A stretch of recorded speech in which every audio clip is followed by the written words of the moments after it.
जो कभी ममता की आंखों का तारा था, मोदी जी ने जिसका पर्दा पूरे देश के सामने उतारा था, जिसकी रिश्वतखोरी का मामला बीजेपी ने खुद बताया था, आज बीजेपी ने भैया उसी को बंगाल का नया सीएम बनाया है। सही कह रहा हूं मैं, पूरे सबूतों प्रूफ के साथ दिखाऊंगा कि किस तरह से शुवेंदु अधिकारी जो बंगाल के नए सीएम बनाए जा चुके हैं, ममता बनर्जी के जगह जिनको सिलेक्ट किया जा चुका है, बीजेपी ने अपना सीएम जिसे घोषित कर दिया है, गोदी मीडिया जिसकी तारीफों के पुल बांध रहा है, गोदी मीडिया जिस तरह से बीजेपी के तलवे चाट रहा है, गोदी मीडिया उस शुवेंदु अधिकारी के जिस तरह से गुण गा रहा है, वो कितना बड़ा बेईमान था, वो कितना बड़ा रिश्वतखोर था, वो कितना बड़ा पैसा चोर था, मैं नहीं कह रहा हूं, बीजेपी ने खुद किसी टाइम पे बोला था और किस तरह से उसका पर्दा देश के सामने ला के रखा था। उसकी रिश्वतखोरी का मामला बीजेपी ने खुद कभी बताया था। आज बीजेपी ने भैया उसको बंगाल का नया सीएम बनाया है। तो सुनिए भैया आखिर पूरा मामला क्या है। शुवेंदु अधिकारी जो आज से 5 साल पहले ममता बनर्जी की टीएमसी में ज्वाइंट थे, उस पार्टी के भैया एक बहुत बड़े अधिकारी, एक बहुत बड़े नेता थे, लेकिन उनका भैया एक ऐसा मामला पकड़ा गया, बीजेपी के हत्थे लगा, जिससे भैया उनकी रातों रात नींदें खराब हो गई। वो मामला मैं क्या बयां करूं यार, आप खुद देखिए ना अपनी आंखों से। 5 लाख रुपीस। तो देखा आपने कि किस तरह से 15 लाख रुपए रिश्वतखोरी के लिए अंदर ही अंदर से ले रहा है और कुर्ते के अंदर डाल रहा है। ये भी भैया मैं नहीं बोल रहा हूं, वीडियो बोल रही है और उसके साथ साथ मोदी जी भी बोल रहे हैं। जरा सुनिए ना। कैमरा के सामने, टीवी कैमरा के सामने कितना लाए हो? अच्छा लाओ लाओ, और ऐसे कुर्ते में रख देते हैं। टीवी पे देखा कि नहीं देखा आपने? और चेहरा कितना भोला भाला था, ऐसा लगता था ये तो रोज की आदत वाले लगते हैं। तो सुना आपने कि किस तरह से इसका पर्दा मोदी जी ने जनता के सामने रखा और किस तरह से इसका मजाक पूरी जनता के सामने लाके मोदी जी ने रख दिया। मोदी जी ने क्या, पूरी बीजेपी पार्टी ने इसका ऐसा हाल किया कि भैया लोगों के सामने जाने से ये बंदा शर्माने लगा। फिर भी इस बंदे ने हार नहीं मानी और उसके बावजूद ममता बनर्जी के कंधे से कंधा मिलाकर चलने लगा। कहा कि भैया ईमानदारी के रास्ते पर चलूंगा, कभी बेईमानी का रास्ता नहीं पकड़ूंगा। बीजेपी हटाओ, बीजेपी हटाओ, बीजेपी हटाओ।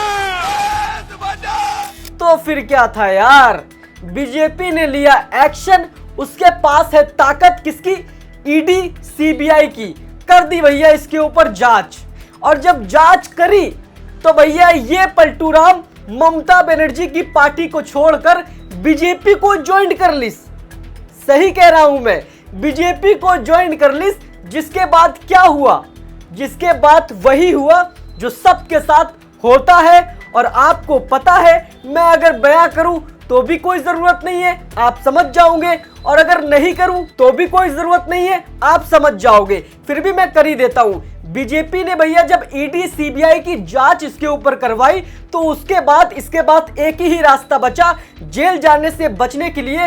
वो रास्ता था बीजेपी को ज्वाइन कर लेना, और इसने भैया उसी रास्ते को चुना। ममता बनर्जी की बनी हुई सरकार को छोड़ा, मोदी जी की सरकार को चुना और उसमें भैया ज्वाइन हो गया। फिर क्या था, जिस तरह से भैया पाप गंगा जी में धोए जाते हैं, उसी तरह से बीजेपी ने अपनी वॉशिंग मशीन के अंदर इस शुवेंदु अधिकारी के मतलब के बंगाल के नए सीएम के सारे पाप को धो डाला और इसको एक साफ सुथरा अधिकारी भैया बना डाला।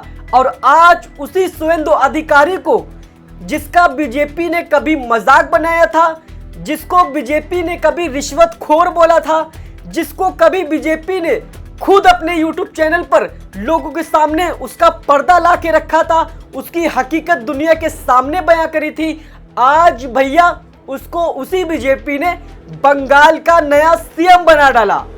बंगाल का नया सीएम बना डाला। सोच सोच के भाई हंसी आ रही है, सोच सोच के। मतलब कि बीजेपी को यार क्या लोग नहीं मिलते हैं? किसी रिश्वतखोर को सीएम बना देती है, किसी बेल पे आए हुए कैदी को सीएम बना देती है, गुंडे को जो अपत्र तरह की भाषाओं का यूज करते हैं, यहां तक दोस्तों किसी रेपिस्ट को, जो रेपिस्ट हो, बलात्कारी हो, जेल से सजा काट के आया हो, ऐसे लोगों को मंत्री बना देती है। चल क्या रहा है देश में? मेरा कहना नहीं है ये, मैं कौन होता हूं हर वीडियो में कहता हूं। मैं तो आपके सामने सिर्फ सच्चाई को बयां करने वाला एक पुतला हूं। पुतला समझ लो, व्यक्ति समझ लो, आप कुछ भी समझ लो, आपकी जो मर्जी हो, आपके सामने सच ला के रख रहा हूं। तो ये है बंगाल के नए सीएम की हकीकत। अगर अंदर के इसके राज खोलूंगा ना तो लोगों को बुरा लग जाएगा, खास करके अंधभक्तों को। मैं तो ये सोच रहा हूं, जो गोदी मीडिया इसकी ना जाने कितनी हकीकत को अपने चैनलों पर दिन रात बयां करता था जब ये टीएमसी में थे, जो गोदी मीडिया इसकी सच्चाई के, इसके पर्दे को जनता के सामने इस तरह से पेश करता था जैसे सुबह और शाम का नाश्ता। जी हां, आज वही गोदी मीडिया भैया इतने गुण गा रहा है, इसकी इतनी तारीफें कर रहा है, बंगाल के नए सीएम होने पर इसको इतनी शाबाशियां दे रहा है, और बीजेपी सरकार की जिस तरह से चाटुकारिता कर रहा है, तो इनको छोड़कर बीजेपी, मैं तो कहता हूं कि इन गोदी मीडिया के एंकरों को कहीं का नेता, कहीं का एमएलए, कहीं का सांसद, इस तरह से इनको बना दिया जाए, क्योंकि भैया सारे रोल को यही अदा करते हैं। और आज भैया इनको जो कभी बुराई करा करते थे, आज वो तारीफ दिल खोल कर रहे हैं। तो ये है हकीकत किसकी? भाजपा सरकार की, उन तमाम भाजपाओं के नेताओं की, जो भैया कभी किसी को आईना दिखाते हैं, कभी किसी का पर्दा दुनिया के सामने ला के रखते हैं, और जब वो उनके ही रंग में भगवे की तरह रंग जाते हैं तो वो सब कुछ भूल कर उसको भैया वहां का सीएम, वहां का एमएलए, वहां का सांसद घोषित कर डालते हैं। ये है भैया भाजपा की हकीकत। वो ममता बनर्जी जिसने भैया सच्चाई के रास्ते पर बंगाल में कभी हिंसा नहीं होने दी, बंगाल के लोगों पर तकलीफ नहीं आने दी, बंगाल में जितने भी लोग रहते हैं सबके बीच में एकता को रखा। आज उसी बंगाल में हिंसा भी हो रही है, आज उसी बंगाल में हिंदू मुस्लिम के फालतू के झगड़े हो रहे हैं, जय श्री राम के विरोधी नारे लगाए जा रहे हैं। तो ये सब कुछ बंगाल की धरती पर आज देखने को मिल रहा है। तो ये कुछ है बीजेपी की हकीकत जो आपके सामने मैंने बयां करी। तो भैया अगर इन जैसे लोगों को, रिश्वतखोरों को सीएम बनाया जाएगा तो मैं तो कहता हूं यार फिर तो कोई गुनहगार है ही नहीं। जब इन जैसे लोग सीएम बन सकते हैं, इन जैसे लोग देश को चलाएंगे जो खुद बेईमान हो, तो भैया देश का भला कैसे होगा? उसका तो बेड़ा ही गर्क होगा। अब बंगाल की धरती पर क्या क्या होगा ये तो आने वाला वक्त बताएगा। फिलहाल उस धरती पर भैया इनको सीएम बना दिया गया है। मोदी जी ने कभी जिनका मजाक बनाया था आज उसको अपने गले लगा लिया है। अब आपका क्या है कहना बीजेपी सरकार के इन तमाम नए नए कारनामों को लेकर जो आए दिन हमारे सामने आते रहते हैं, इन पर आपकी क्या राय है भैया कमेंट में देना। वीडियो पे पहली बार आए तो शेयर कीजिएगा। हम जैसे छोटे मोटे लोगों को जो सच्चाई आपके सामने रखते हैं, हम जैसे लोगों को भैया हमारे चैनलों को सब्सक्राइब करें ताकि हमें समर्थन मिले, हम आपके सामने सच को लाते रहें। बाकी मिलता हूं फिर किसी नेक्स्ट वीडियो में, अभी के लिए इतना ही। जय हिंद।